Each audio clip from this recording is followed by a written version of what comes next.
दोस्तों एक दिन पहले की रिपोर्ट है, लेकिन इससे बहुत ध्यान से सुनिएगा दोस्तों, बहुत खास न्यूज़ है ये।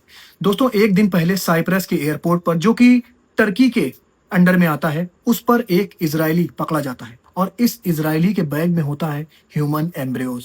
दोस्तों 4 ह्यूमन एम्ब्रियोज होते हैं इसके बैग में, और जब इससे पूछा जाता है ये कहाँ ले जा रहे हो, तो ये कोई जवाब नहीं दे पाता। दोस्तों मैं आपको बता दूं, जो इप्स्टीन आइलैंड पर हो रहा था, वहां पर बच्चों को खाया जाता था। और दोस्तों वही चीजें अब सामने आ रही हैं। ये बताया जा रहा है एक स्मगलर है और ये इस तरह कितनी बार कर चुका है, लेकिन ये इस बार पकड़ा गया है और ये लगातार ह्यूमन एम्ब्रियोज को सप्लाई कर रहा था। अब दोस्तों मुझे आपको बताने की जरूरत नहीं है ये ह्यूमन एम्ब्रियोज का क्या काम होता है। जैसे कि इप्स्टन आइलैंड पर हुआ करता था कि ये ह्यूमन एम्ब्रियोज लोग खाते थे। दोस्तों इनका ये मानना है कि जितनी भी गंदगी आप अपने पेट के अंदर उतारेंगे, उतने ज्यादा आप क्लोज होते जाएंगे फॉल्स गॉड बाल से और मोलैक्स से। जितनी भी ज्यादा आप गंदगी खाएंगे, उतने ही ज्यादा आप क्लोज हो जाएंगे शैतान से।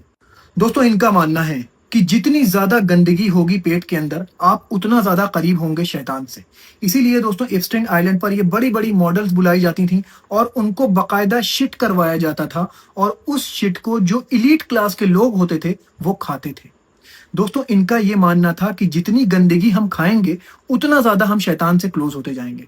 और दोस्तों यही वजह है कि ह्यूमन एम्ब्रियोज सप्लाई हो रहा, क्योंकि दोस्तों बहुत से ग्रुप वहां पर हैं जो ये मानते हैं कि हमारा जो गॉड है वो है बाल। और दोस्तों ये लोग आज भी ह्यूमन एम्ब्रियोज खा रहे हैं, और ये तो आज पकड़ में आ गया, इसलिए आप लोगों की आंखों के सामने आ गया। इस तरह के कितने ह्यूमन एम्ब्रियोज ये सप्लाई कर चुका होगा, हमें और आपको नहीं पता। इस बार तो इसका राज खुल गया, ये पकड़ गया। लेकिन दोस्तों इस तरह के कितने लोग होंगे जो ह्यूमन एम्ब्रियोज और इस तरह की चीजें सप्लाई कर रहे होंगे उन लोगों को जो बाल नाम के फॉल्स गॉड को अपना खुदा मानते हैं। दोस्तों मुझे तो एक बात पे यकीन होता जा रहा है कि शैतान भी जब इन लोगों को देखता होगा तो सोचता होगा कि मैं इतना बुरा तो नहीं था जितने बुरे ये लोग हैं। दोस्तों शैतान भी जब कयामत के दिन इन लोगों के साथ खड़ा रहेगा और ये लोग ब्लेम करेंगे शैतान के ऊपर कि तुम्हारी वजह से हम जहन्नम में जा रहे हैं, तो कहेगा तुम मुझे क्यों ब्लेम कर रहे हो, मैं तो सिर्फ तुम्हें दावत देता था, तुम्हारे पास फ्री विल थी, तुम चाहते तो ना आते, लेकिन तुम अपनी विल से आए हो, ये गुनाह के जिम्मेदार तुम खुद हो, तो अपने गुनाह में मुझे मत लपेटो। मैं तो सिर्फ तुमको बुलाता था, आना ना आना तो तुम्हारे हाथ में था, तुम क्यों आते थे।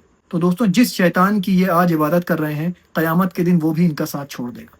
शुक्रिया दोस्तों, अपना बहुत ख्याल रखिए। मैं आपके पास ऐसे ही न्यूज़ लेके आता रहूंगा और आपको दुनिया भर की खबरों से रोशनास कराता रहूंगा। अगर आपको मेरी न्यूज़ पसंद आती है तो आप मेरा सब्सक्रिप्शन प्लान ले लीजिए, ताकि मैं आपके पास ऐसे ही जेन्युइन न्यूज़ डिलीवर करता रहूं।